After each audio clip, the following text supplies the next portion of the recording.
Hello. Starting up again. I'm going to pop the chat out. Let me go to YouTube real quick. Um, same place, right? Same setting. Thumbnails are probably going to look the same. I always wonder about that. I don't know what part, how many minutes in, or at what time they decide. Ooh, let's take this screenshot for a thumbnail. But I know you can change it after, but I'm not really worried about that. But hello, Amber Sue Eris. You're new to the community. It's welcome. I've seen you comment in a couple of chats. Hello, Steve. Welcome back. Um, Amber Sue, thank you for your comment last night. I really appreciated that. So you were actually the first one, and I appreciate it. But yeah, let me pop this chat out so I can see the hangouts. And I'm having issues with my pooter. I can't cut and paste things, so I don't know how we're going to do this.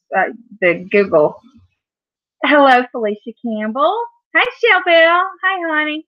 I'm popping the chat out right quick so I can see what everybody's saying and not feel like I'm behind in the dialogue. That's irritating. Okay. Let me slide this over. Welcome everybody back, and we'll let a few people get in. If you saw my last stream, of course y'all did, and Amber Sue, you might not have. Got my trusty Gatorade. My daughter actually called me, and it was so sweet, and it just made my heart swell. Hey, Puddin'. And she shared what she's going through and the adventure life has taken her on, and I'm real proud of it. So that was really nice. And we had an excellent conversation about mothers and the effect they have on us, growing up, positive, negative, and how we learn to behave as adults that way. And I get a craving and gas. Okay. Funny story. All right, wait a minute. I gotta put my pump on. All right, I made all them deviled eggs. My husband, and I don't know if I've told this before, and he's probably gonna kill me when he sees this because he always watches my streams. God love him. He's so supportive. I'm really lucky. Wait a minute, I need that pillow. Okay, so I made all those deviled eggs. Everybody knows deviled eggs gives you gas, and you just kind of put up with it and do what you got to do, right? I'm part of this. You do what you got to do, you get through it, but deviled eggs are worth it. There are some things that are just worth the gas. Well, he goes fishing every Saturday, as y'all know. I always talk about how he's going fishing. And he and his fishing buddy like to try to run each other out of the boat. You know what I'm talking about? He ate about 4 or 5 in one day, and he went to the office, and they all suffered. And I don't think he ever admitted it was him either. Where he is, he's in the side with the, because he's in the executive suite. And he came in that day, and I said, "Did you blow him up?" He said, "Yeah." He said it was bad. He said, "I'm going to eat more. I'm going to get his fishing buddy." He said, "I'm going to get him tomorrow." And he did. And I said, "That's mean. That's mean to him." He said, "He does it to me. He eats Wendy's chili every Friday night." But oh my Lord. Hey Shell Bell, hi honey. But listen, a bunch of people have texted me and DM'd me and said that, "Oh, I made your deviled eggs and they are good. They're really good." That made my heart pitter pat, pitter pat. And I love to cook. And and when I'm feeling good, that's what I want to do because I'm a feeder. Come to my house, you're eating. But the fact that they did my recipe and followed along with the video, I was just so tickled. It's all the little things, it's stuff like that that really just makes me very happy. So you need to make some. And Steve, when I feel well enough, when I'm gonna make you, I've got to make some for you and Michelle and for Farah. I think that's it. Some peanut brittle. Now my peanut brittle, I don't make like everybody else. You know how they have all the candy, and then you'll have a peanut candy and a peanut. I don't do that. I do. It's all peanuts, and then you have a little candy in the middle because I'm diabetic and I can eat it if I do that. I can have a little bit of it. So next time, honey, just come on down the road. You're not far from me. You know, y'all can hang out and you and Daniel can eat all the damn deviled eggs. But you're going to suffer. Or so, whoever's around you's going to suffer. You're not going to suffer. But, yeah, deviled eggs are good. And I love, you know, and I think I like them so much because, and I like them, they're not hard to make. But to me, they're holidays and special occasions. We always had them. And sometimes on Sundays too, at my grandparents' house.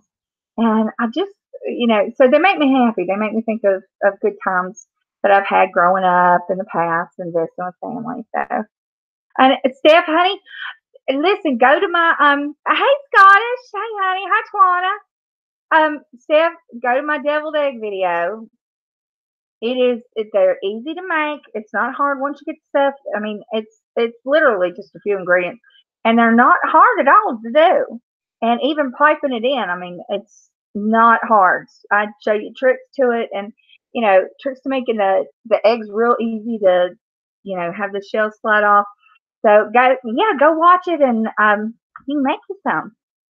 And they're also keto friendly. If you're on that keto diet, one of the things that I keep hearing is you don't have any snacks and there's not enough flavor and you get sick of meat all the time. And I think Farrah was the one who said that she'd eaten so much pepperoni and cheese it was coming out of her hole, but undigested.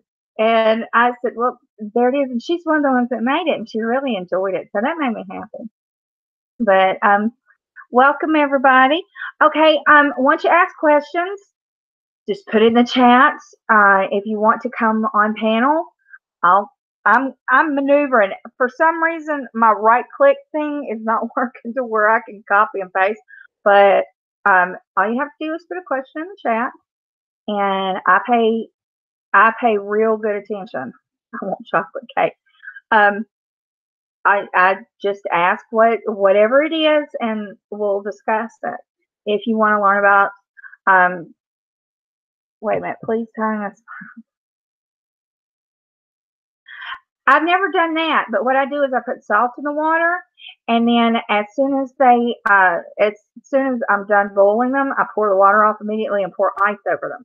I put ice on them, and the temperature change between the salt and the temperature change, it makes it separate from the egg. So, but yeah, I've never heard of putting lemon in it, but the citric acid may work. That may be what's doing it. I'm sure it works if you've done it. So I'll have to try that. I usually don't have lemons. I have lemon juice for some reason, but fresh lemons, I just don't use them that much. I don't know why. I guess I don't cook a lot with lemon. but yeah, the salt, and then I boil them for right at 14 minutes. And that way I know they're boiled hard. I put them in it's 14 minutes from the time you put them in the cool water. Start it boils, and yeah, it's all explained in the video. That's just the easiest way. But yeah, but I'm making peanut brittle. So, and Twana, all you have to do is just type in a question or a subject that you want, and I will be happy to talk about it. And if you want a link, let's see if this will work now.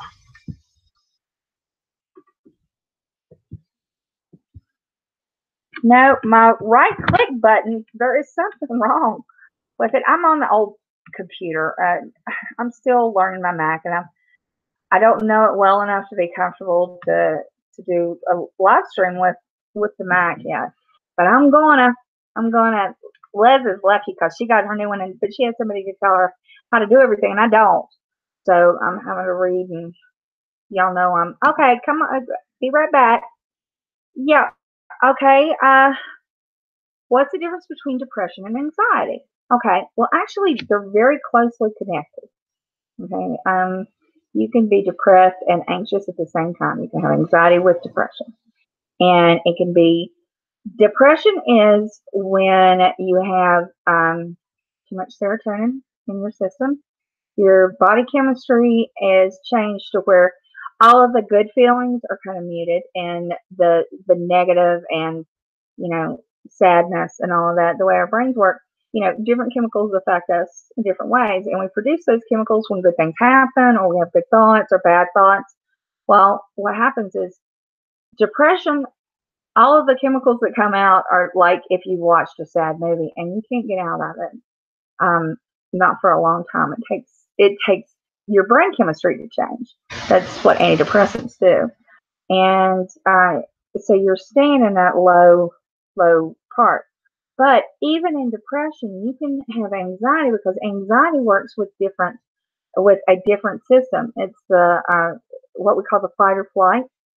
You know, you like if something scares you, you have to figure out whether you're going to, you know, fight the bear or run from the bear. And you can be depressed and worried and anxious. You know, a lot of times that's what causes, when we're depressed, we feel guilty because we're not doing everything that we think we're supposed to do, or we're not living up to expectations. And then the anxiety kicks in because we're like, I really should be doing that, and I really should be this and that and the other. And if I wasn't this, I wouldn't be depressed. And if I wasn't depressed, I would do that.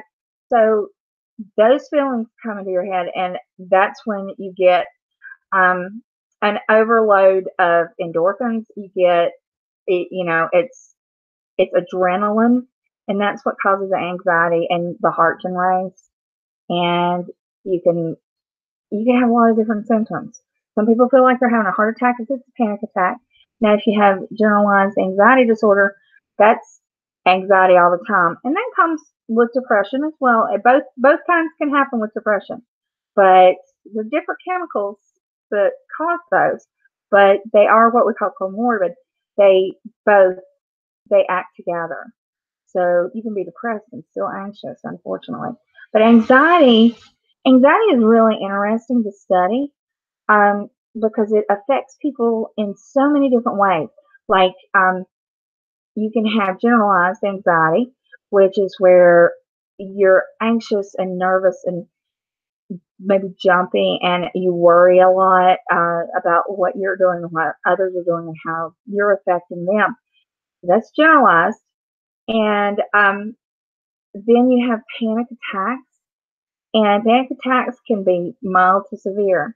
Mild ones, you know, you might just have to take deep breaths, and you can work through them, and you know, you just feel very tense and nervous. And then it can go all the way up to where you think you're having a heart attack, and you'll be laying out on the floor, you know, feeling numbing. You know, really, they can be. You can They'll send you to the ER. You'll think you're done. My first panic attack happened at work, and they called the ambulance. I went to the hospital, and they were like, "You're having a panic attack," and I'm like, "What?" You know, I knew that I'd had, you know, problems with depression and that, but I didn't know that I had anxiety. Like, I knew that I was stressed at the time, but yeah, and they gave me some Ativan and sent me home. I was fine, and then I started treatments for anxiety. So let me, yeah, and it does. It wears you down. It's like you have run a marathon, and you just, I remember the first one. I just came in. I was just like, and I was married to my late husband, my second husband. Um, And I came in, and he was like, they called him from the hospital. They told him I was fine. You know, made sure he got the kids, you know, because his daughter and my daughter were at school, and made sure that he took care of them and didn't worry them. But I came home and just went to bed. And I was like, ugh, it's, it's just, it's very difficult. Wait a minute. What, through your phone? I'm lost. I'm sorry. I was explaining and I wasn't looking. Okay. Oh, the initial fear. Okay, Scott, did I answer your question well enough, Tawana? Did that help? All right, D says, I have anxiety disorder and OCD, diagnosed at age 10, shortly after going to live with my mom. Your mom probably had a lot to do with that. Um, Stressors, like having a parent that isn't particularly good at parenting, is abusive, whatever, they can make, you can force someone into being nervous, and then when they're nervous, if it continues, you can teach them that behavior until it becomes a part of them. And especially with OCD, it it's a genetic. We think it's genetic. We know that it comes from, if you have one or more parents, if one or both parents that or grandparents who have problems, with things like OCD and anxiety and depression, bipolar disorder, things like that, they go along together. And but if you're with someone who triggers that, they make it worse. So at 10, you know, uh, at 10, that's young to be diagnosed with that. But I would say that your mother triggered those feelings. Um, Lady Daisy says, Beth, my 10-year-old has no problem. He's so mean to me, I don't know what else to do. People say bust his butt. No, I can't. He's not right. I'm so miserable, honey.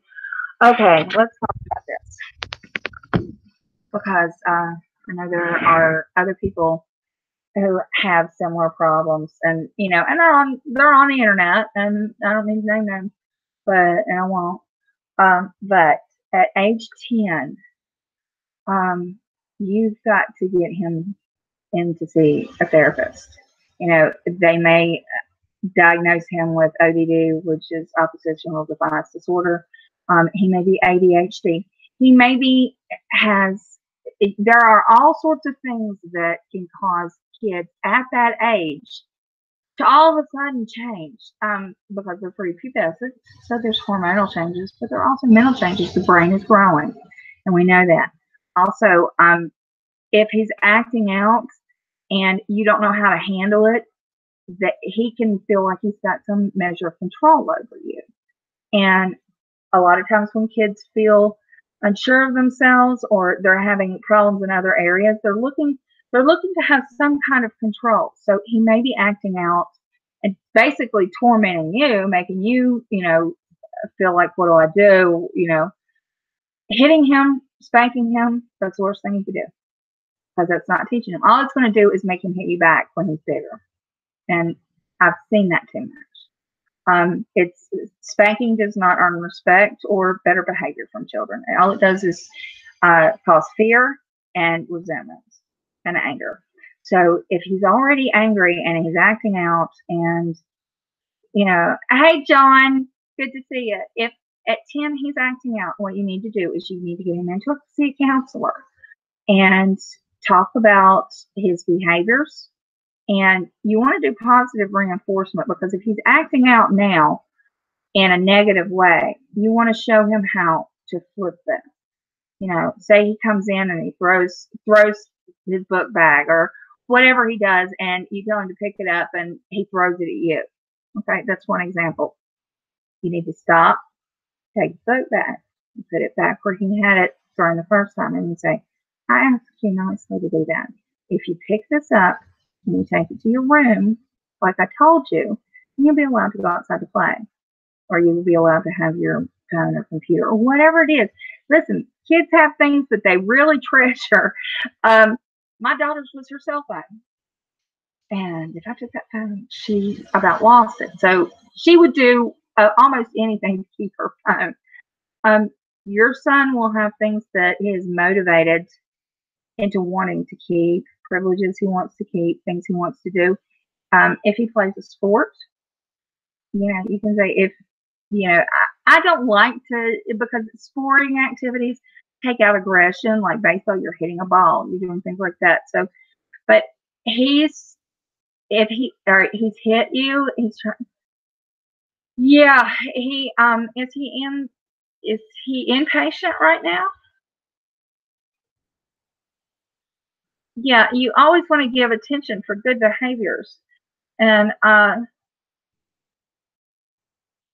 just he's under 24-hour care, so I'm thinking he's inpatient.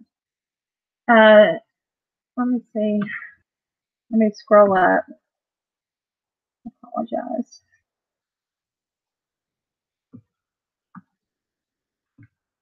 Yeah, let me try to send you a link. Let's talk about this. I don't know if they'll let me, but I'll try.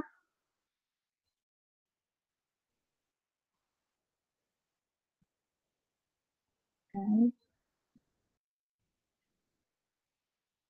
It says share link.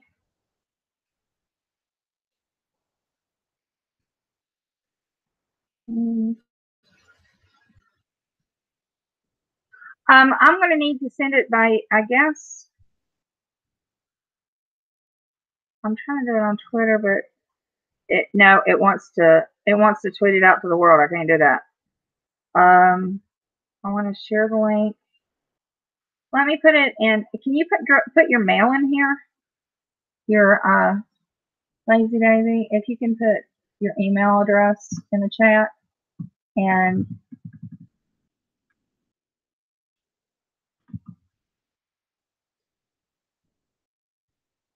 he's home now, but people come Monday through Friday. No man's account. And it's how long? See, I really want to talk to you. I'd like to talk to you about this person to person. Um, Lazy Daisy, can you put your email in the chat, and I'm going to email you the link, and you can join me. All you have to do, if you don't have Hangouts already downloaded, go ahead and do that, and then just pop on a pair of headphones. But yeah, if meds aren't helping, and he's got mental care, he may have a lot more going on than just behavioral disorder. And that's sad. You don't have anything in your own self. Okay.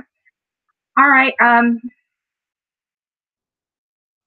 You know, it's sad that, you know, some children are born with, you know, changes in the brains that change, that it's nothing you've done. And you need to know that it's not your fault, and it's not his fault. You know, he he probably has something going on, and I would ask to have an fMRI. An fMRI, that's a functioning MRI. I would have asked to have him checked. I would ask to have him tested and see if they can actually give a diagnosis. I mean, it could be congenital. It could be something that happened after. But if he's a hi Edna, if he is if he is that hard to take care of, and you know he's not responding to love and positive things, that and if he's getting worse, you know, you just need to have him checked and have a and have a diagnosis made, and go to several doctors and make sure. Hi, Cutie. Lazy Daisy, you really need to have him a good team, and it sounds like you do. You know, he's home. He's got Monday through Friday care, but you know, that's just a heartbreaking situation, and I'm so sorry.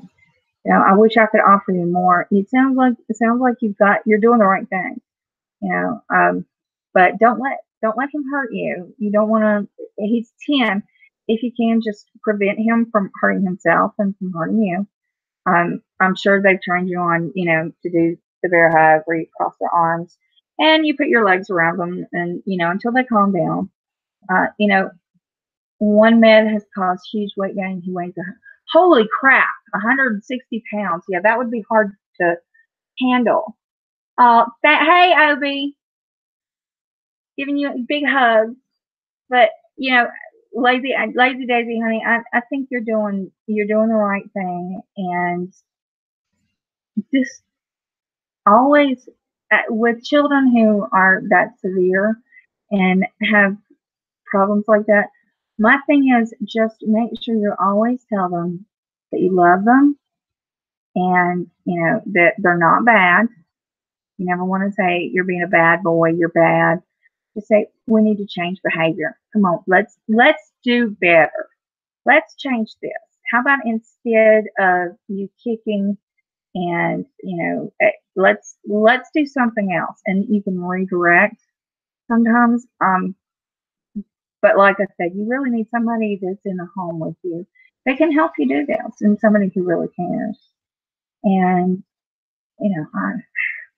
you've got my prayers. And if you need to talk, you're more than welcome to DM me. My Twitter's Mama Best World One, because I can't get back into my original one. But yeah, that's a very difficult situation. But know that if at 10 he's having these issues, that it's not your fault. It's nothing you did. Most likely, we're all born differently, and some of us, are better at some things than others. Some of us worse at some things than others. He just is different, and and it's caused personality disorder and behavior disorder. So, I'm sending you all my love, and and you have a shoulder whenever you want to talk. But hi, Kelly. Hi, doll baby. Artist formerly known as DMC is Kelly, and she is a wonderful friend, and she's been a mod for me since the very beginning. Yeah, I don't recommend Seroquel. And if you haven't heard my Seroquel story, Seroquel is what killed my pancreas, and I'm a extremely brittle diabetic, like really brittle. Like Cleveland Clinic said, I was more brittle than anybody they'd ever seen. It's crazy how brittle I am. Seroquel did that. I sued them. I got a shit ton of money for it, but so did a lot of other people. But they didn't. They now print on there that may cause damage to pancreas, or I don't know what it says exactly anymore. But it used to not say that. They did not warn people of that. And I was given it for sleep, because it does knock you out, but you'll wake up in the middle of the night and eat. It does make you gain weight. So I hope it's not on Seroquel. But then again, Seroquel will knock you out. Hi, Bashful Dame. It was Seroquel. It was the craziest I have ever felt in my life. I honestly, I would wake up in the morning and there would be food in the bed, or I would have cooked a meal and didn't remember it in the middle of the night. And I've always been active. I'm still losing this weight, but before the Seroquel, I was active, danced all the time, ran. Then it's like that happened and everything else went to shit. So I would not put anyone on Seroquel unless they were severely psychotic. Like seriously, that would be my last choice now. But that is it. Yeah. There are much better antipsychotics, and if at 10 he's on an antipsychotic, that's telling me that it's nothing you did. Just know that. I want to keep reassuring you that, because as mothers we always feel responsible, but you're not. This is not something that you could have prevented, and you're getting in the best care you can. Wellbutrin is, I have never seen it do anything magical or great, I'll be honest. It just doesn't work for a lot of people. I think there's a placebo effect. But Wellbutrin didn't even test well in the original studies, yet they pushed the crap out of it. They advertised it. So Wellbutrin, it doesn't work for most people. That I've seen one or two go, oh yeah, it worked for me. And I'm thinking, yeah, it's a placebo effect with this few people. I don't think much of it. I think there are a lot better drugs out there, a lot better SRIs, SSRIs, that, you've got your Celexa, your Lexapro, your Cymbaltas. There's just a plethora, all the way back to the Prozac and Paxil and lithium. They work better than the Wellbutrin. And yes, absolutely, pain medication can cause depression, because it once it gets into your system, it's a narcotic, then it does affect you, and it can increase depression if you're, especially if you already have an issue with depression. If you're on pain medication, you need to talk to your doctor about possibly being on an, if you're in have chronic pain, you need to talk to your doctor about putting you on a course of an antidepressant. And I always say start at the beginning, and the beginning was Prozac and Paxil, oldies but goodies. And then if they don't work, then you progress through and you find what works for you. But let me see. Did it work? Yeah, it is a joke. It doesn't work. I'm telling you, I smoked from the time I was 16, and I smoked until I was 36, and then I tried to quit and I couldn't quit. And I was in the hospital in the ICU, and I was in full blown diabetic ketoacidosis, which I was a lot back then. And I think I was 36. But anyway, we're in the ICU. Well, they were pumping me full of pain meds. Now, anybody who's ever been an addict or taken a lot of pain medication or has chronic pain and takes an opiate, you want to smoke. Y'all know that. There is something about opiates, opioids, narcotics that triggers those centers in the brain and goes nicotine, nicotine, nicotine. And honestly, because usually when I'm in the ICU, whenever I've been in the ICU, they've kept me so doped up that I, you know, because I was in pain, I didn't care about a cigarette. But this time, I was like, if I don't get a cigarette, I offered a nurse. I had $100 bill in my purse. I said, I will give you $100 right out of my purse right now if you will let me go in the bathroom and smoke a cigarette. I'm about to die. And she said, no, we can't do that. So we were just dating then, or I don't know if we were engaged or not yet, but I think we were just dating. But I said, you gotta go get me one of those e-cigs, one of those things. I've seen them advertised. You've got to find one. And he was like, where do I even go? And I'm like, I don't know. Get me one. I literally could have grown horns. Um, so we went and found one.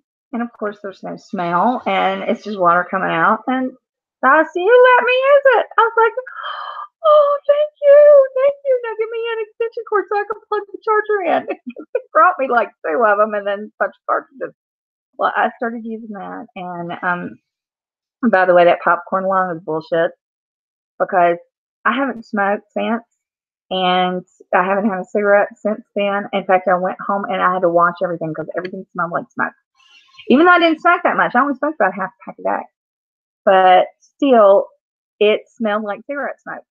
And I had to wash everything, and I never smoked a regular cigarette again. I can't stand the smell of them. They worked. And my cardiologist and pulmonologist said that looks like I've never smoked. And I'm like, yay, good. And no smokers lungs, none of that. Okay, that was an excellent question.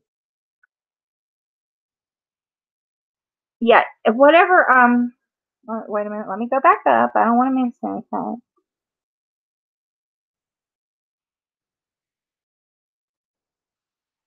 I'm spoken all the way through it. You're so cute. Yeah, it just, yeah. Well, Bruce's just raw. Vaping works, and you know what? I try to. I have. I went to pain management for a long time, and then I was like, I don't want to do this. I will find a natural way. I take ibuprofen like candy. I ain't even gonna lie.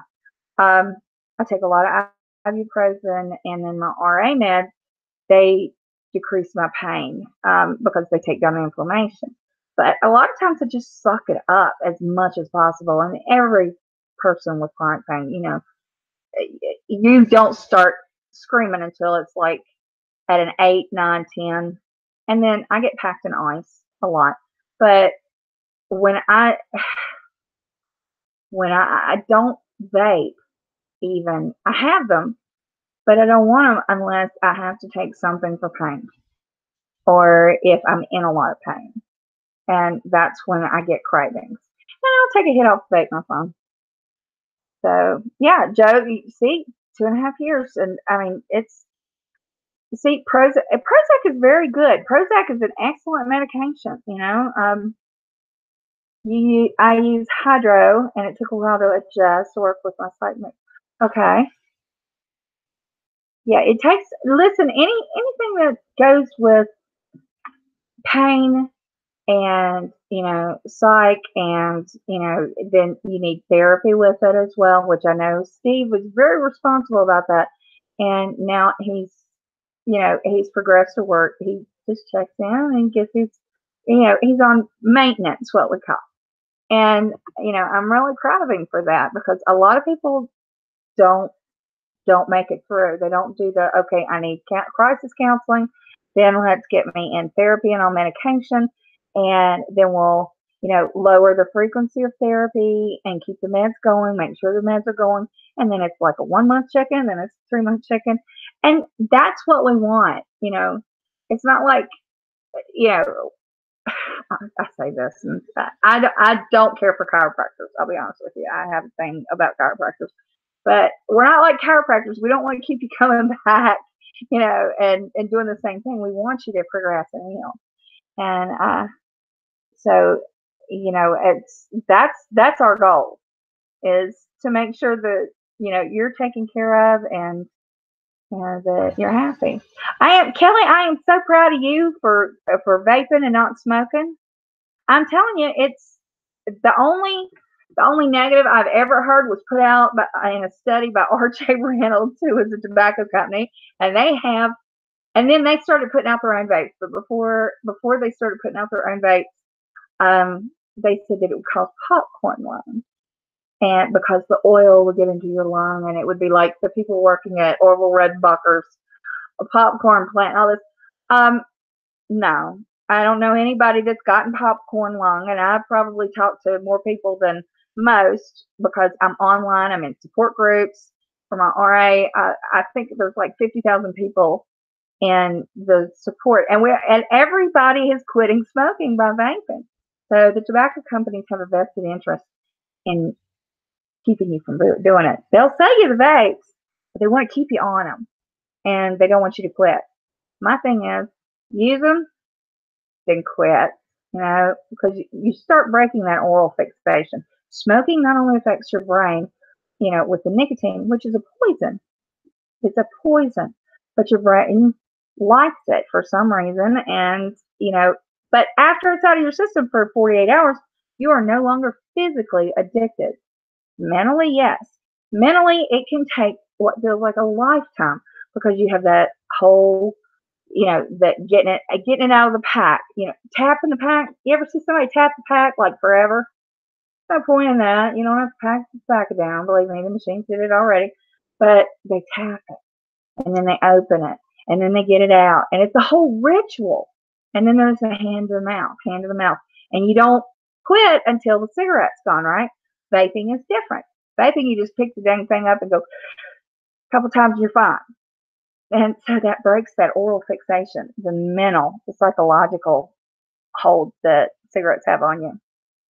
And then with the vapes, you can lower the nicotine, and the whole goal is just, you can vape forever if you just use the non-nicotine one. Let's see. Bashfully said, I told my doctor that my Effexor's not helping at all anymore. She raised my Mirzapine 15 milligrams. I asked her about Prozac, and she does not want to change them because Effexor is hard to get off. Okay. Did you explain what Effexor is like to get off? What happens? Because it does do this to some people. I've seen it do it to some. I've seen it not do it to others. But it causes what they call brain zaps. It's like you get a little zzz in your head. Okay, but that won't happen if she switches you from Effexor to Celexa. And and I tell people to do this all the time. I tell friends who are like, the Effexor's not working. Would you recommend it? Celexa is like a cleaned up version of Effexor, and if you titrate down slowly, and I mean slowly, off the Effexor, but start with Celexa, because the chemical formulations are very, very close. They can actually do this. and you'll be off the Effexor and on the Celexa, and you don't have that period. You might have a few, if you, like right when they change the dosage down a little bit, but it's not going to be like trying to get off of it completely and then changing to an entirely new chemical formulation. So I would ask to go on Celexa and see if it works better for you. Oftentimes it does. Um, it's not that much different, but if Effexor worked for you the first time, Celexa will work for you. Also, Cymbalta is in that same family, and I'm a real fan of Cymbalta. It gives you brain zaps when you try to get off of it, but the whole idea is to give you a maintenance that keeps you from being depressed, and you stay on it as long as it works, and then you find something else that works. And we're always finding different chemicals and formulas, and they're always working on the next big bad drug that's gonna cure everybody from their depression. But there are ways that you can titrate down and then titrate up on another. So I would definitely talk to your doctor about Celexa, and tell her that you might be interested. If not that, then Cymbalta. So how did I stop? Vaping is a lot cheaper than smoking. That was incentive. um, the it, the fact that I was saving money, and I just you don't think about it like you did before. Like there's like the whole ritual of getting your cigarettes and your lighter and making sure you have everything before you go to work, or when you get in the car. I was bad about this. I'd get in the car and I'd smoke a morning cigarette, and then I wouldn't smoke the rest of the day because I didn't want to smell like smoke to my clients. And then as soon as I got in the car in the evening, I'd light up and I'd be like, oh, finally. And then I would smoke all evening. I would smoke during the evening. When I'd sit down and watch TV, I'd smoke a cigarette or whatever. When you switch to vaping, the vape's always with you. You don't have to have a lighter and all the accoutrements with it. You don't need an ashtray. You don't need to go hide somewhere. But literally, you just hit it once, and then it's like your craving's gone. So it just breaks that habit. But I really hope you try it. Okay, Lynn said you just started on Lexapro a month ago. So far, so good. Good. Lexapro is a very good antidepressant. Celexa is just what we call a little cleaned up version, little tinkered with. And so if one works, then oftentimes you'll go from one to the other. But that's good to have. It's like a backup. Prozac gave me vivid, horrible nightmares. It will do that to some people. Not everybody, but that is a side effect that can happen. And if it does, then we give you something else. Because different meds for different heads. That's what we say. This is lazy. I'm a vape advocate, but not in the U.S. Perhaps Beth can put us in contact, and I can find you someone local to mentor you. We have at most hospitals, they'll have a smoking cessation program, and you can call your local hospital. And the vape, I use the e-cigs because that big thing with the, that you put the oil. I'm not doing all that shit. I literally, it's white. The little battery is white, and then the little cartridges, and you screw it in, and I mean, it's easy. The tobacco store sells it, and the tobacco store sells all of it, and you can get it there. But contact your hospital. You can literally call just information and say, do you all have a smoking cessation program? I'm switching to a vape, and I want to stop. I want to quit smoking altogether. And they usually have classes. The classes will last like 6 weeks, and it's effective for some people. Some people do better on their own.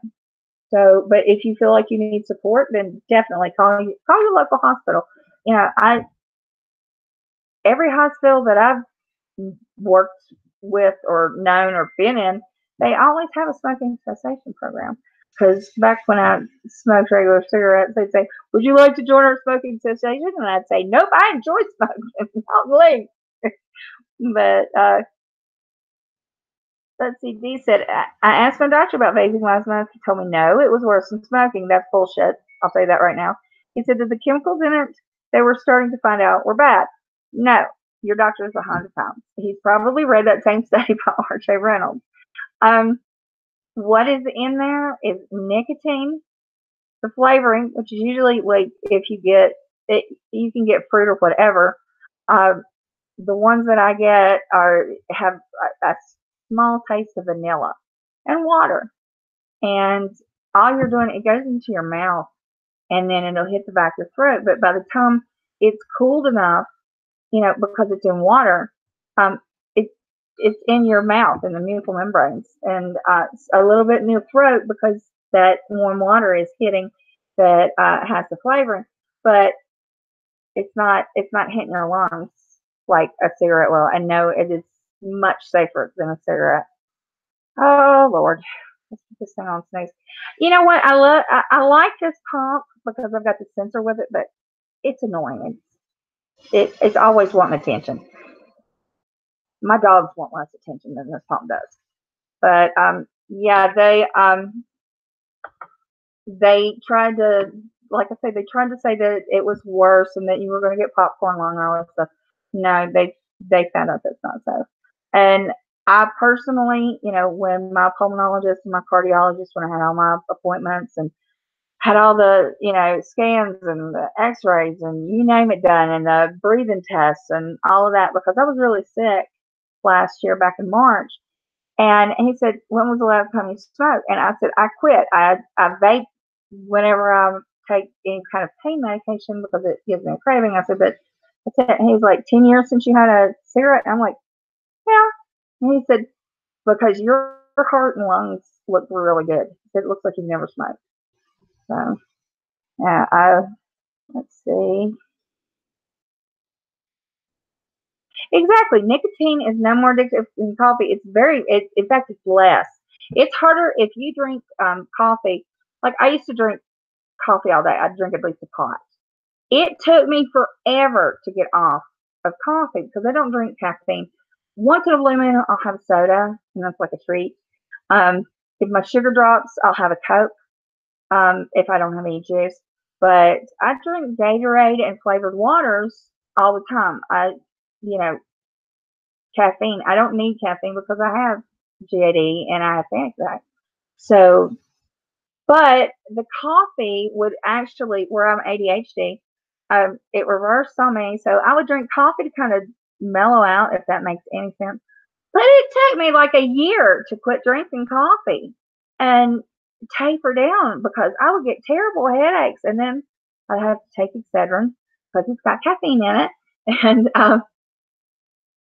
caffeine's hard to get off of. Nicotine's not. 48 hours. The rest of it is all habit and psychological. And that's why when people say, oh, I only smoke once or twice, when I go to the club or whatever, don't even do it at the end. See, it's habit. Like people will say, oh, every time I drink, I want to smoke. Well, that's a habit. You put that in your head. I smoke and I drink at the same time. Because other people do it, and it's a learned behavior. Okay, let's see. I'm going down through here. Topamax is good.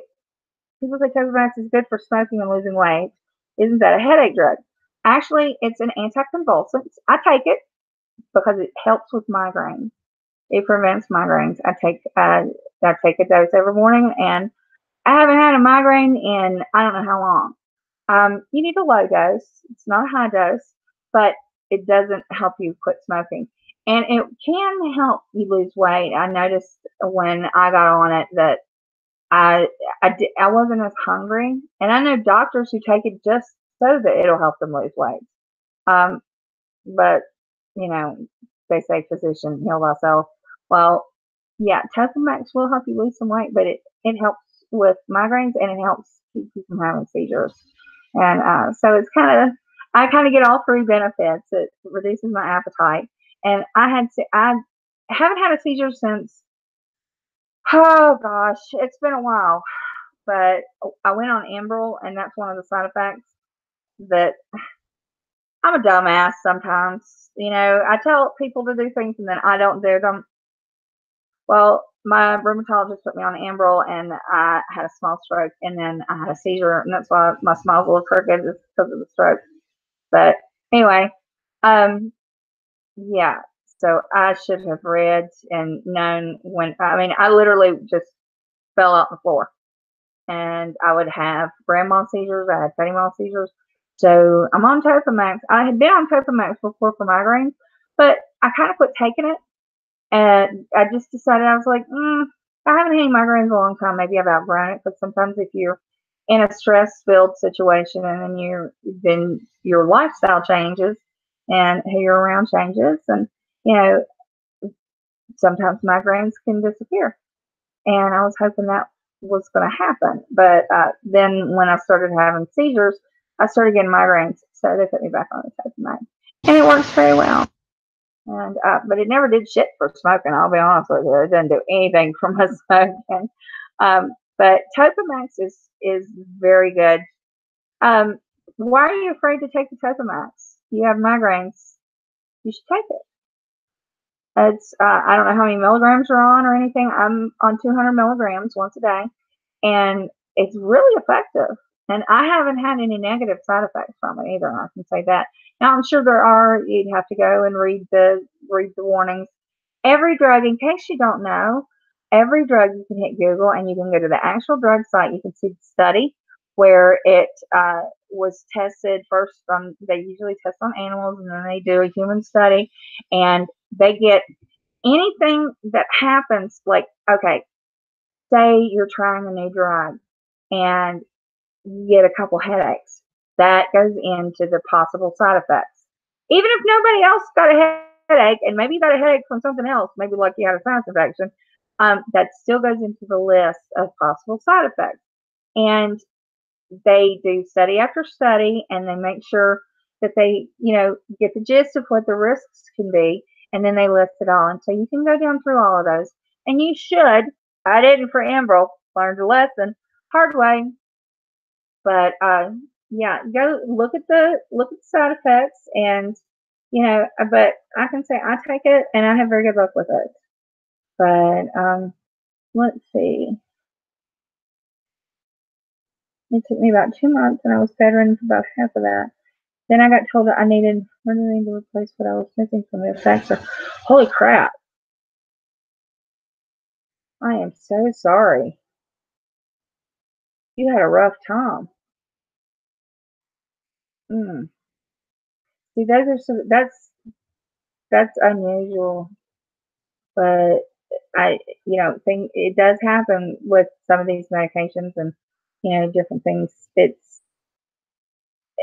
Things happen, and we just have to live and learn from them. And I hope your daughter, I hope your doctor recorded your symptoms, and he turned that in, so it can be, that also can be but the drug companies are constantly gathering information. So yeah, some people can't take some drugs, some people can, and and that's the thing.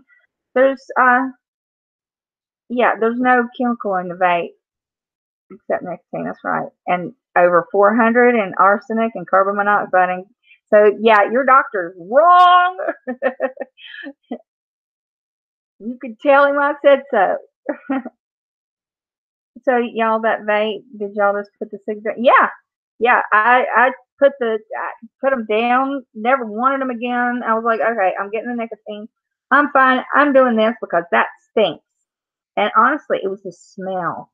Where I had been in a hospital, and of course, had baths, and I mean, they even washed my hair and I did, which they usually don't do. But my hair was long, and I was so sick, and my fever had gone up and then broken, and you sweat. And my hair was wet from root to tip. And so they had to wash my hair. So I didn't have any cigarette smell on me at all from the hospital, because I was using the vape in there to, help with my cravings. And I went home, and I'm like, oh my God, it stinks like an ashtray in here. I mean, literally, that did it for me. I was like, has it always stink? And my husband, he's so sweet. He was like, it's not that bad. And he said, I barely noticed it. I'm like, well, I noticed it and everything's got to be cleaned. We're bleaching everything. So I just put the things down. And, you know, I just encourage people to try it. I like to see people get, healthier habits. Yeah, it's once you start, you don't need a cigarette. And, and plus some of the vapes taste delicious.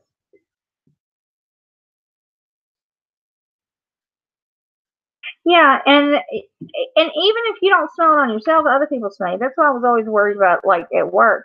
I I didn't smoke at work because I was seeing clients all the time, and I was like, I can't do this. I can't. No, I can't do it. No water. Did I miss something? Let me see. So mine has water, oil, and the flavor. That's it. But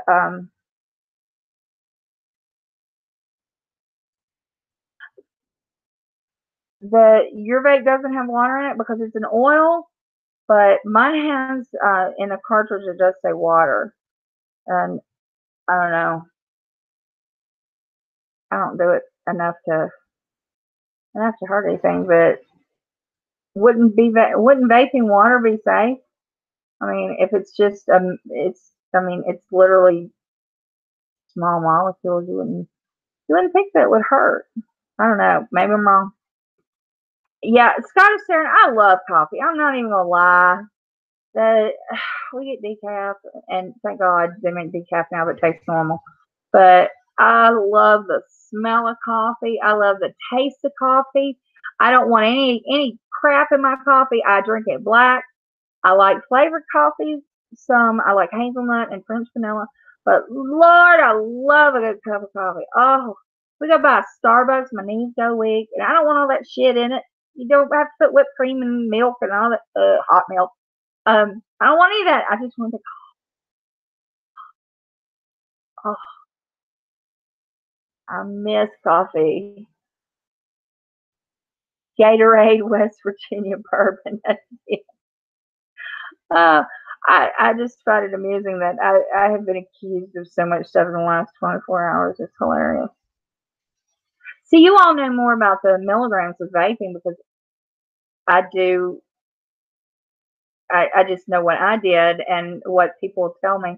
So, D, if the migraines are taking over your lifestyle, baby, Topamax. You're not gonna feel. I didn't feel horrible the first couple of days.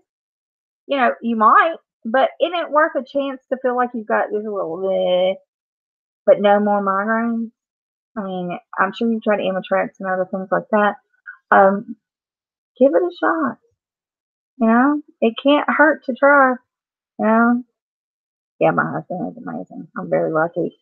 I don't deserve him. I really don't.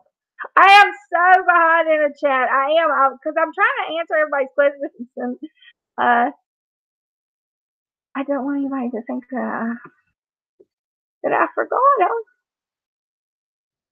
Okay, don't vape water. Nobody vape water because Joe knows, and she knows more than I do on this. All I know is that I just took the thing up and then it works. And I did have one that you could add the oil to, and I never added water to it, so maybe it was this oil. I don't know.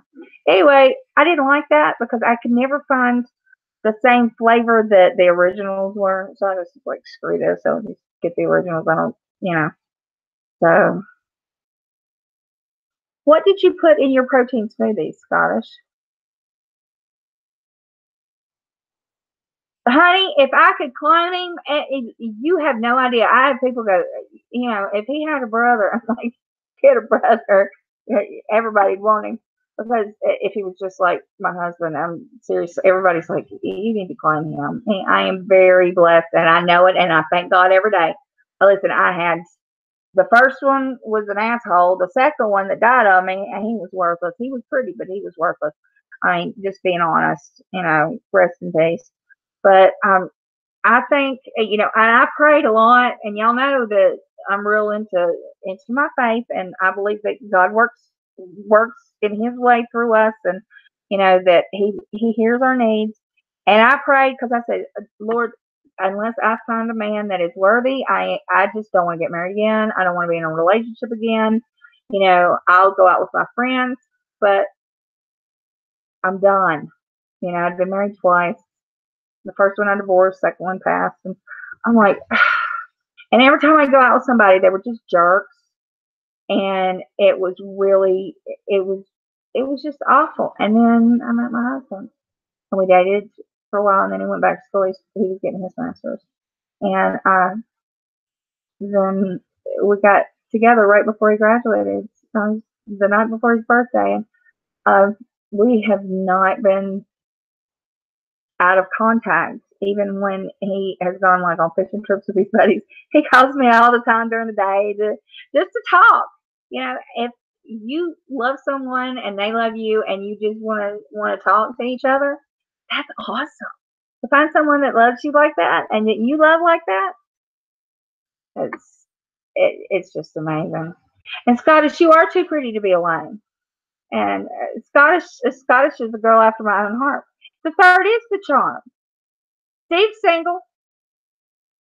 Scottish Steve is single, and I will vouch. He's a West Virginia man, and he's a gentleman. And he's talked to me and my husband, and my husband thinks he's really nice. He really likes him. He's like, I like that Steve. He says he doesn't let you get any shit in the chat. It's so cute. But yeah, you all should exchange information and at least talk. But actually, Plenty of Fish is how I met my husband. And for a long time, I was an advisor on there. I would show people how to present their best self on their profile. Plenty of Fish now may be a lot different than it was then, because that's 10 years ago. But I had, and this is funny, I had a profile, and I never went to it because I was getting like 400 emails a day, and I'm like, oh, this is bullshit. And some of them just said hi. It was like, oh my god.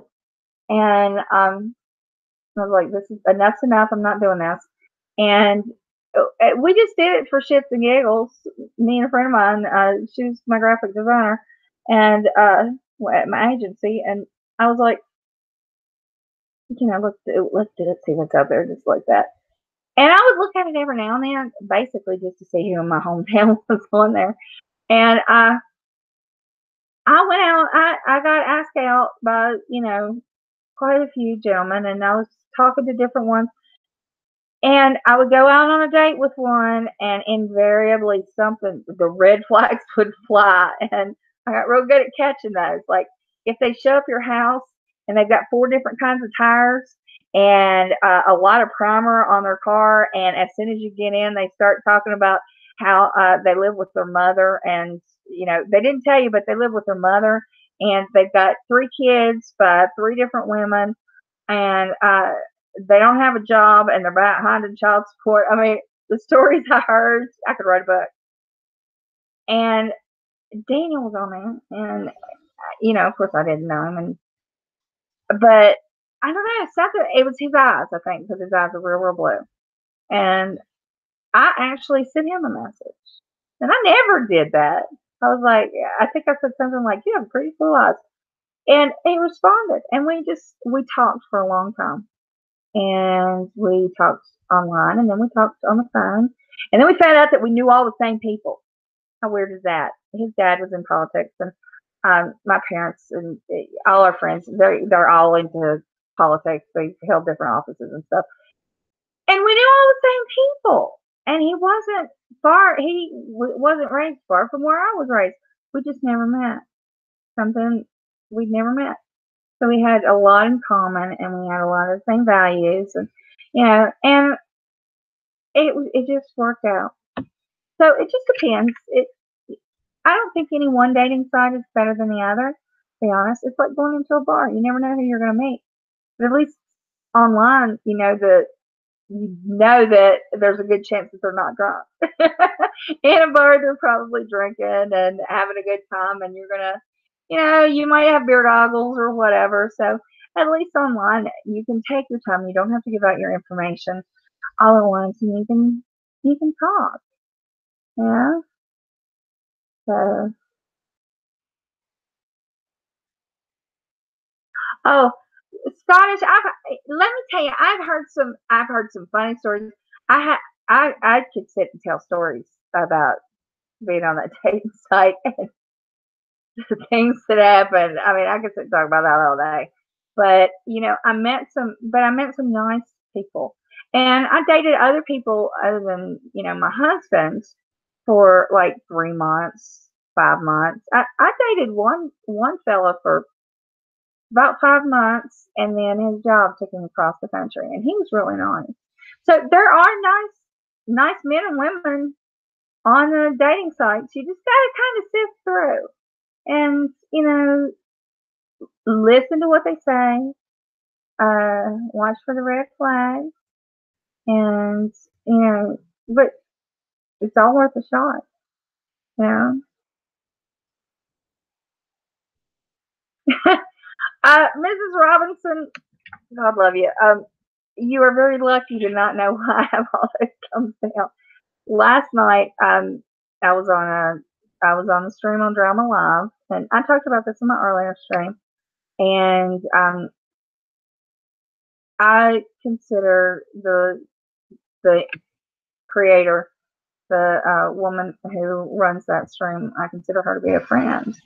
And I was given a DM, and with permission from the woman who had it, and with her permission, I sent it to her. I said, "You need to see this," and it was one of her friends talking about her very badly behind her back.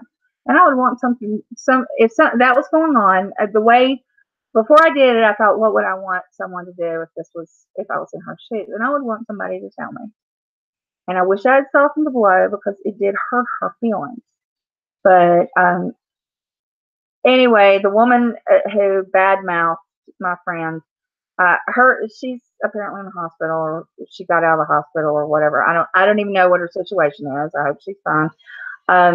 But her best friend got up there and called me everything from an asshole to a fake psychologist to, evil, and says she knows me. I don't know how she knows me. I've never met her in my life. And she doesn't come in my streams, and I don't think she watches my videos. I don't know how she knows me. I've never been on her panel or anything, or panel. Um, but yeah, and it was a mess, and it was turned into an attack me party. So they're all coming in here and putting thumbs down. But hey, every one of them's a view, and every one of them's an interaction. So they're not doing anything but helping my analytics. So let's see. Am I behind again in the chat? Why am I in? Why does this switch to top chat? I don't even know why they have top chat. It's so dumb.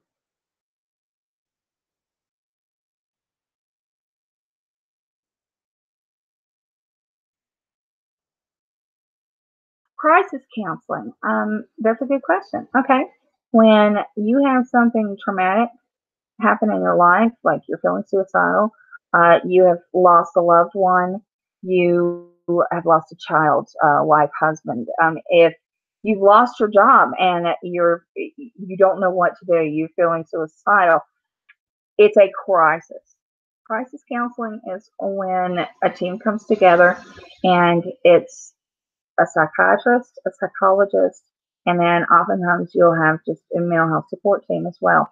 They come together, they do an evaluation, we see exactly what the problem is, and then we come up with a plan to fix it. Sometimes it's inpatient care, and people need to not be afraid of going in the hospital in inpatient, because let me tell you, when you're in a crisis situation, and you're just lost, or you're thinking bad thoughts, going into the hospital is the smartest thing you can do.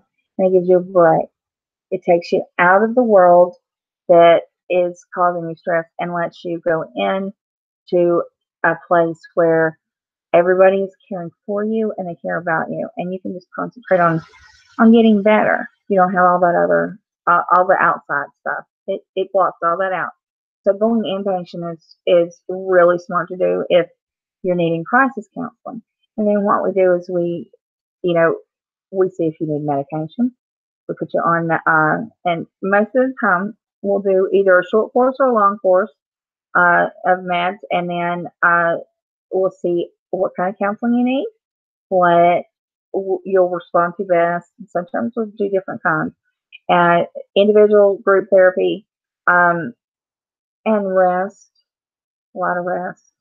And then we keep after when crisis counseling usually lasts usually a week to 2 weeks. Sometimes it can last longer. Sometimes it could be shorter. Um, a week, I would say, is about average, but depending on what happened, it may take longer, and depending on how you're feeling. There's some people that they go from crisis counseling to just inpatient management.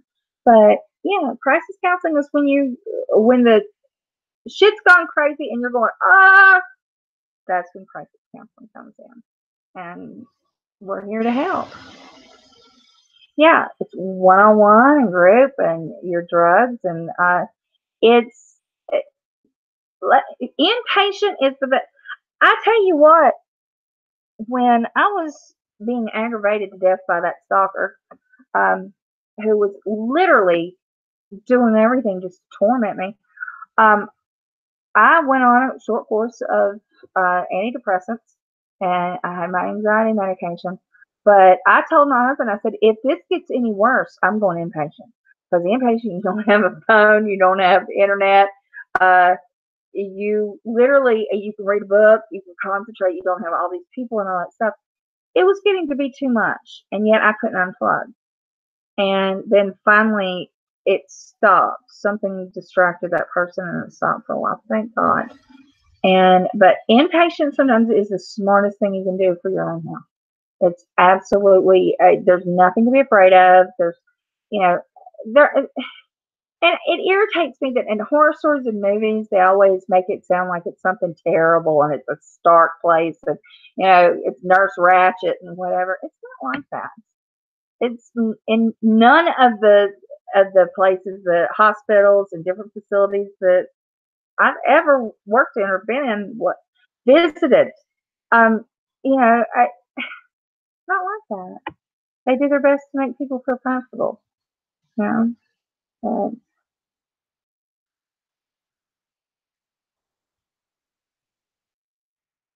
yeah, Joe. And I'm sorry that happened to you, but thank God you got help. You got counseling, and that's what my back started bothering me laying back like that. I'm sorry. Um, but the whole idea of it is to, when everything goes to shit, that you've got somewhere safe to be, and they're gonna make sure you feel better. They're gonna give you a calm environment, and you're not gonna have to deal with anything from cooking your meals to doing the laundry. it's all done. So all of that weight's off your shoulders, and all you have to worry about is shit. But Lazy Daisy, do you and Shell live close to each other? Is that what you all are? I'm kind of picking up a little bit here.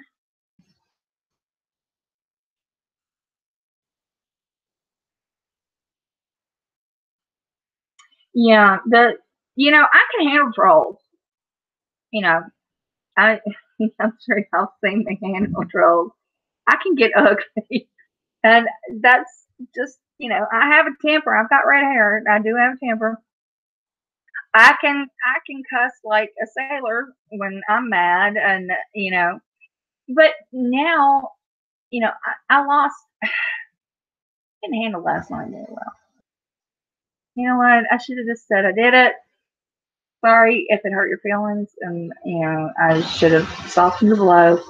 Maybe I shouldn't have sent it, but I did it, and that was all I wanted to say. I did. I shouldn't have stayed in there for the entire shitstorm because all it did was make me mad, and then I made myself look bad. And literally, things that other people said that were hateful, are being put on me. So I'm just like, really, you know. But I did not handle myself well. I have a temper. And they were trolling me. It was beyond trolling. Um, but when somebody trolls me on a channel, like if somebody leaves an ugly comment, I just delete it. I don't care. I I used to tell people off, but then I'm like, it's not really the message I want to put out, and it's not worth it. They're just trying to get a rise out of me while I give it to them. So just y'all live right by each other. Y'all need to go to lunch. Y'all need to go out for coffee or lunch or something. I talked to Shell on the phone. She's a sweetheart. You'll love her to death. You haven't eaten in here, but anyway. No, they don't. Joe, when you're inpatient, they don't let you have to you use the phone once a day or twice a day, and maybe patients take turns, but they want you to be cut off from all the things that could stress you, and the internet, and your cell phone, your smartphone.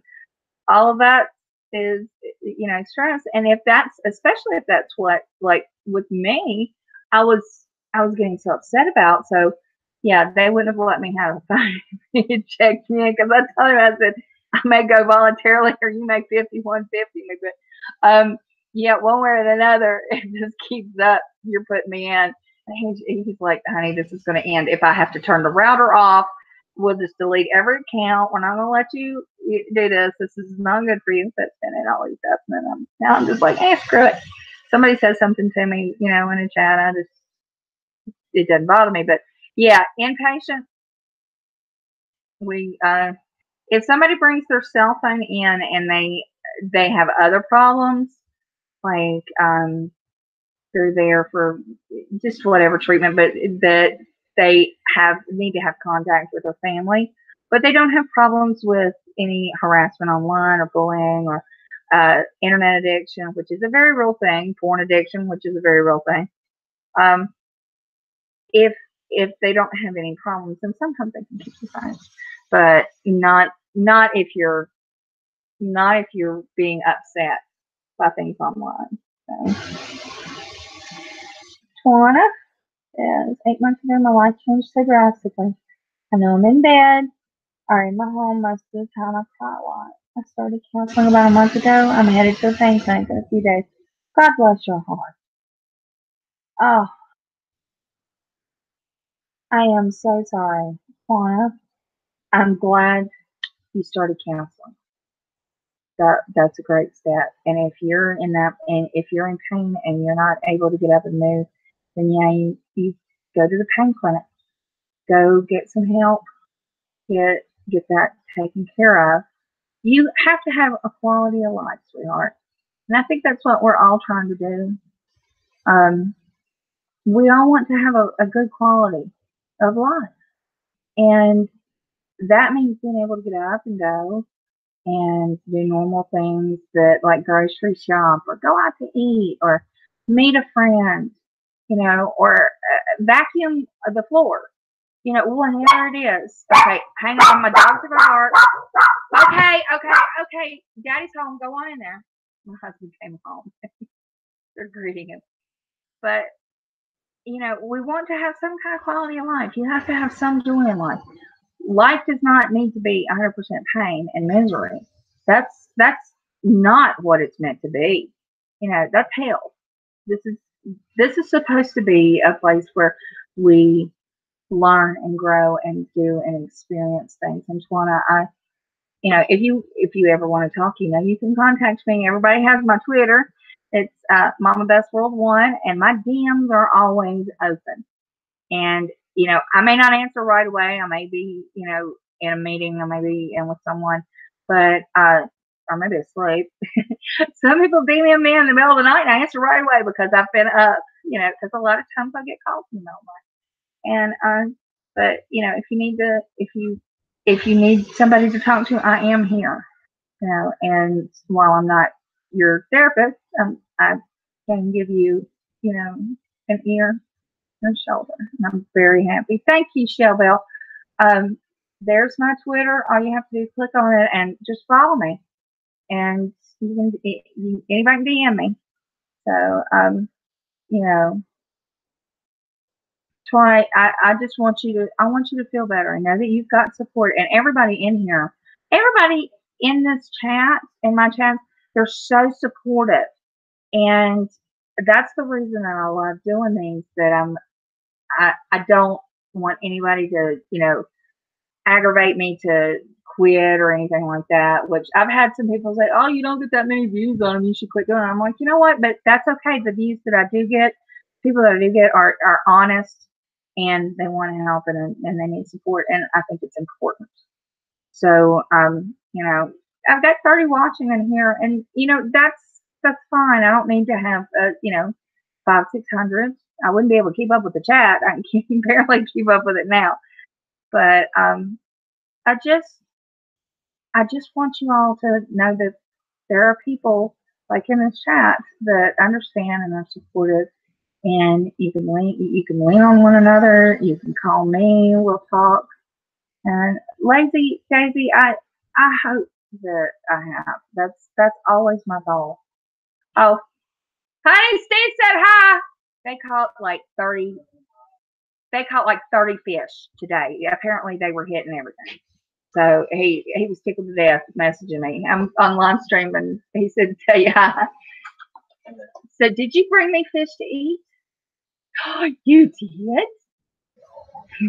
I gotta get open. But yeah, you had to message me in the middle of the night. Absolutely. And I think I answered you right back, didn't I?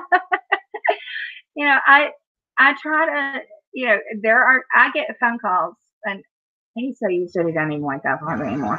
The only time that I keep him awake is if I'm on live stream with Les, and he's like, really, I'm never going to sleep. But, and he's used to me getting phone calls, and I'll take him to the other room, or I'll just sit and talk quietly. Or if you DM me, I'll sit there and we'll type back and forth. And oh, thank you, Marilyn. I'm just me. I'm not anything special. There are lots of therapists that are the same. I just feel like if I'm going to be on YouTube, if I'm going to be on the internet and talking to people, about this, that I want to be as productive as possible, and I want to be as positive as I can. That's why last night, really, the only thing that bothered me was my behavior. I didn't give a shit what the rest of them were saying, and I didn't care about what was in chat. In fact, I've kind of laughed about it most of the day. But my behavior, I wasn't myself, and that wasn't me. That's not the person I want to be. I swear, it felt like I morphed into my mother a couple of times, and but we all make mistakes. But I do want to help. Thank you. Um, I didn't know that you'd watched me a long time. Well, I'm glad. I'm glad you started commenting, and I'm glad that I was able to give you some support. You're in a hard situation, but yeah, Scottish, you're always supportive, and it's we are here. You don't have zero people, honey. You've got us, and you can always call me, and you can always holler. I'll probably DM it like a hours. Honey, you can DM me anytime. Like I said, I answer as soon as I see it. So, and I'm up at weird hours, and I get calls at all hours, and sometimes I'm working until 1 or 2 in the morning. So that's fine. And if I'm asleep or doing something else, I check pretty regularly. So, oh God, Twana, you're charming. Oh honey, Twana, please DM me. Go to my Twitter, just DM me, and we will talk. I am so sorry. Um, that. Hmm, I'll put you in my prayers, and I'm here if you want to talk. And I'm just so sorry. So hard. But I'm glad you're going to therapy, because you will get through. Um, you need to work through the first stages of grief because you have to grieve what you're facing. But tell you what, you DM me, and I want to tell you a story about when they were leaving me and what I saw, and maybe that will ease your arms a little bit. Maybe that will help. I hope. But I don't debunk anything, Steve. That's the guy's job. They do all of that. I don't want heads in here. I don't want bones in here. No, no, no. I ain't deboning nothing. But please, I do this every Saturday, and you are welcome to come every Saturday, and all week. Anytime you see me on, please come in and know that you've got our support. And like I say, DM me on Twitter, and I will absolutely give you all the support I can. And it's you know I if you don't know how to do this, it, I don't know if you're talking about like the tech stuff like Twitter, or how are you going to manage to go to accept, to get to the acceptance stage. But we'll get you there. We'll get you there. Give her prayers and love and support, and you know, uh, thank you, Dee. I really appreciate that. Thank you all for being here. It's honestly, I was after last night. I was worried. I thought, you know what?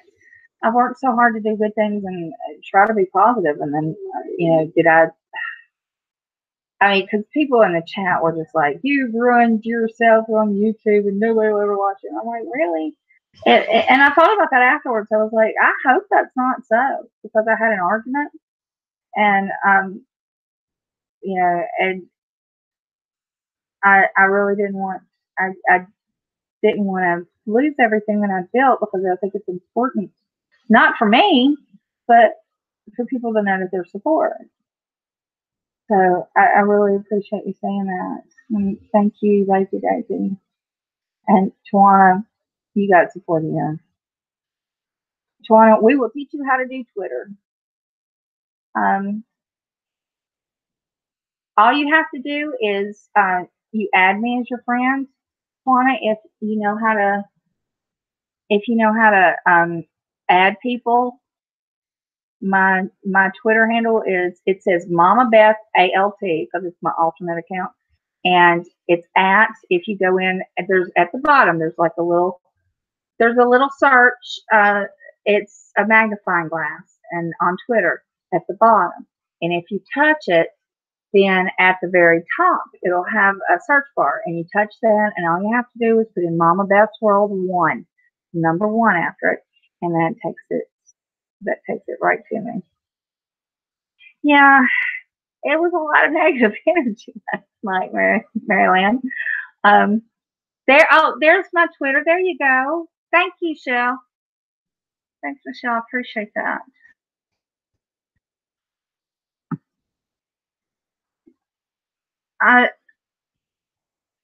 What? I reached out one time in another room, I guess just for you, and contact Tears, and one of the big community people referred to me as a fake. So I'm not trying anymore. Oh, honey. You can't let that's I know that you're in a fragile state, and it's probably extremely hard to hear stuff like that. But those people don't know you. They don't know whether you're real, you're fake, whatever. You know what? I'll put it to you this way. You came in here and you told us, that you're in pain.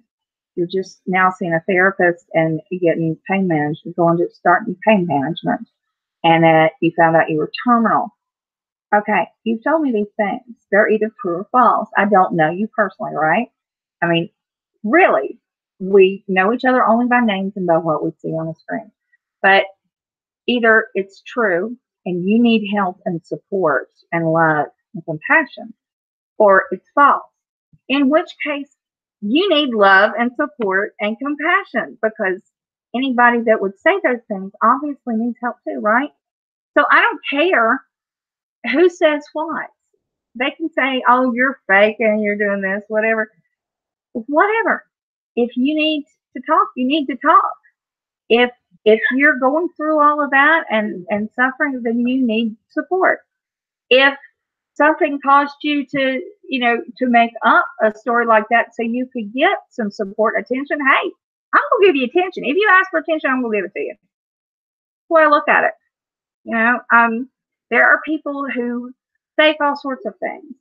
I know one person who faked having fibromyalgia just so they could go into the chats and the support groups and get some positive attention and some love. If you do that, then I ain't mad. I ain't mad. If you need support and that's the only way you can get it, then I'm not mad at those people. But I believe you. I want to make that clear. I believe you, and whatever I can do, you just let me know.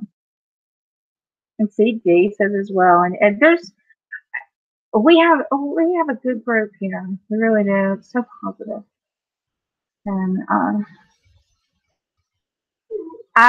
just that infuriates me that somebody can make a judgment on another person that they don't even know, never talked to, don't know.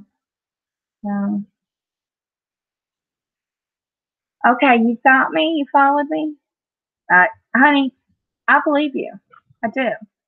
But all I'm saying is, whether it is true or false, I'm still gonna talk to you and be supportive. You know. So somebody saying that to you in the other chat, screw them. They don't know you. They don't know your life. Just like last night, people were saying, "Oh, we know her." They don't know me. They don't live with me. They don't know my life. They don't even come to my stream. So don't ever let somebody get get to your insides that isn't worth it. And they're not. And I believe you. And listen, all you have to do to DM as you go up, all you have to do is touch my face. You see my face on there. I'm in a pink cardigan set and I'm looking sideways. But and I got my hair up on top of my head. And all you have to do is touch my face and it'll take you to my homepage on Twitter. And at the top, you'll see a little envelope and you touch that and that will take you to the DM which is a direct message and it's a private message to me. So you can DM me and we can talk and you know, it's yeah, there's some shitty people on here and they do horrible things to one another, but they're miserable. And it's funny they tried to throw my words back last night. That was crazy. That hurt people, and I'm obviously hurt. I ain't hurting. Well, actually, my back's hurting a little bit, but yeah, they tried to flip it, but that's okay. Those people that say and do things simply they come on just to harm others. You gotta wonder what's going on in their lives. You gotta wonder what do they have? Nothing. They just need to have some control over some anonymous person and hurt them to make them feel like a bigger person. Yeah, everyone thinks they know and they don't. And I'm open on here. You all know I talk about everything, but from devil to on. But you know, to really know me, you have to live with me. My husband knows me knows me best. Now, before we met, it would have been my daughter because me and her against the world. She always said that. But I just there's a lot of hate going around, and that's why YouTube, all the drama channels are fighting, and the beauty community, and all these things are going on. But it'll straighten out. The tide will turn. Mercury will get out of retrograde or whatever it is. Yeah, your puppy. Look at this. Can you tell he's fooled? He's fooled. Huh? You gonna say hi to everybody? I've made an appearance in both streams. He's the baby. But so says she wants to smell chicken. This dog. Oh God. Okay, I'm gonna eat. You all go eat. It's 5:30. We're into a little bit early. I hope you all have a beautiful Memorial Day weekend. Um, if you can, sit in the sun. If you can, I know a lot of you all are in pain and, you don't get out much. At least try to get a little bit of sunshine, a little bit of vitamin D. Don't get sunburned. But, or if you can't get out and do something, watch something good on TV on Netflix. Listen, that Evil Genius on Netflix is good. I mean, especially from my view as a psychologist, is really interesting. But okay, yeah, he's talking. He thinks he's in a. Are you in a conversation? Are you in a conversation? You want to take a bite? You want to take a bite? Everybody just give me kisses. Oh, it's not Memorial Weekend there. That's right. But you have a fantastic weekend anyway. And as always, I love you. You love you. Thank you for everything. Thank you all for coming in. And be blessed. And like I say, get in touch with me and we'll talk. All right. Bye bye, everyone. Gosh, give me a call. You borrow mine. All right. Love y'all. Bye. Well, if I can figure this out. Ah, there I am.